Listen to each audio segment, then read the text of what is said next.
Good morning mga Dars! Ngayong araw, gumawa naman tayo ng sariling version ng kimchi. Ang una ay binabad ko muna ang mga cabbage.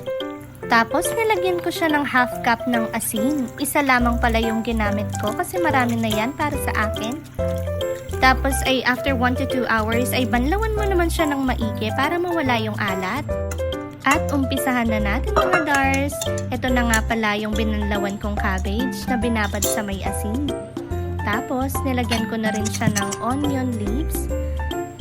Nilagyan ko siya ng pipino, carrots.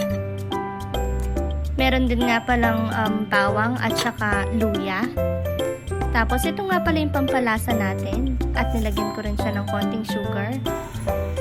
Meron din siyang patis na kahit isang kutsarita lang kasi medyo maalat na rin naman.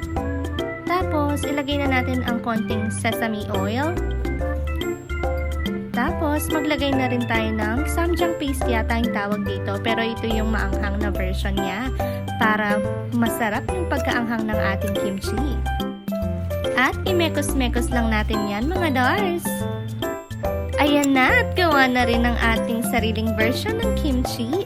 Sobrang sarap niyan mga Dars. Try nyo na rin. Bye-bye!